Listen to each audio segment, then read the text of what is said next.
we're going in pretty like scarce information and just content already on Elentear's backstory and its whatever Selene's overall plan of being there just for and what Seline is capable of. We're entering extremely unknown territory right now again with Elentear. It's like the start of Edelus, like right when we got there, we didn't really know anything about it because this is an entirely different realm, not just like somewhere else in Earthland where something might be slightly different with like how characters operate or how something with a certain magic works. We have no idea what Elentear could be completely different. Like obviously, like one of the things between Edelus and Earthland is generally like how their magic was implemented and utilized. Elentear could be both, one or the other, or something completely different. Again, who knows? It's a big mystery.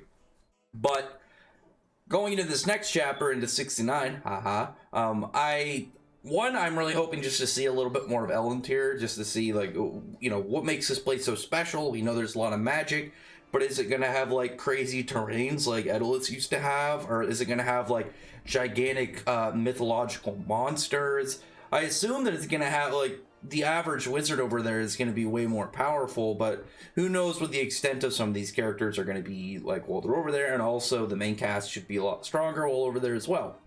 I think that's going to be really fun, just to see, like, because they'll have more magic, to see them in general just have a higher threshold of what they're capable of, just to kind of see, like, oh yeah, this is what the cast will be like in a while from now, all way more powerful, but just getting that sneak peek of them, I think is going to be really cool. Plus, I think that they could do some really interesting stuff with Natsu, because Natsu seemed a little bit hesitant and a little bit worried about his power after his fight with Mercephobia, and I think we could get that, played more upon in this arc.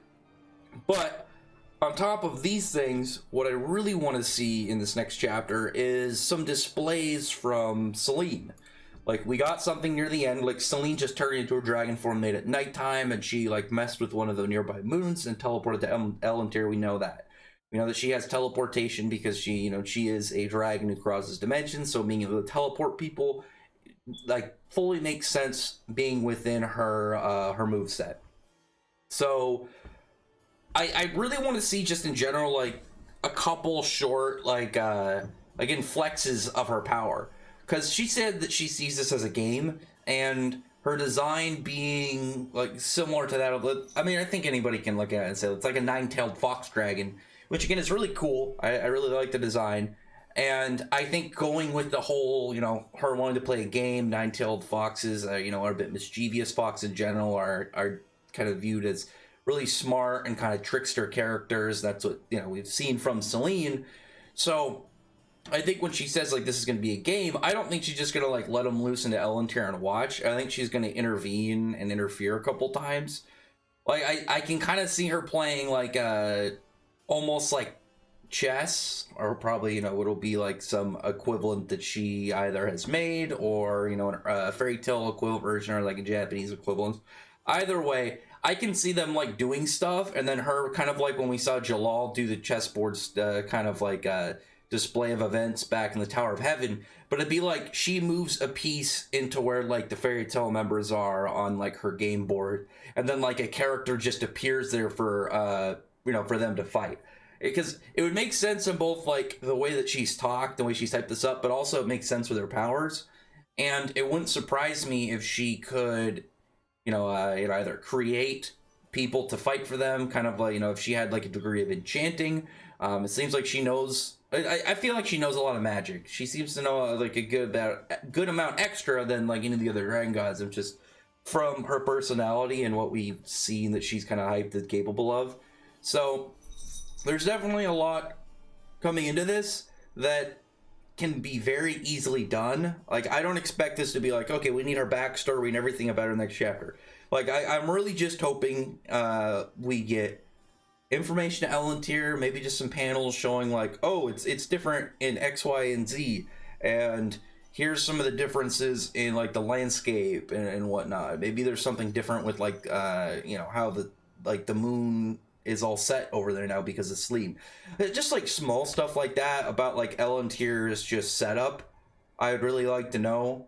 But also, I really, really want to see just Seline do some stuff.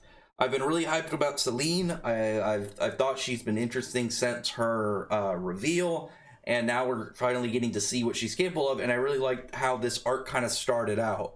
Is before they even got to look for Seline, they just kept getting kind of like whisked off into like different places. You know, obviously getting accidentally put into Edelus by Ferris, and now in Elentear by Seline. I think that's really cool. I'm wondering if like if they didn't go to Edelus, would Seline have still showed up? Would she have shown up if like they didn't get teleported to Edelus by mistake and they were just kind of like hanging out still in Dramil? Who knows? Again, just gotta wait. Unfortunately, there's another 12 days. I am really hoping Mishima does another kind of like week by week little spree that we got like last year. If not, whatever. But still, I really want to see more of Seline's just like her spells. I want to see more of like what kind of technique she can do. Like how's her fighting work? What exactly can she kind of do just you know, to operate? That's something that I'm most hyped about in this next chapter, because I know it's gonna be a while till we see her actually fight seriously. I know it's gonna be a while till we get her backstory, but I think just getting a couple displays of how exactly she's able to just deal with her prey, I think is going to be really cool. But anyway, other than that though, comment below, thumbs up the video, but from the like button, subscribe button, check out my other videos. But other than that, I appreciate everyone who's already subscribed. Thank you all for listening. Bye.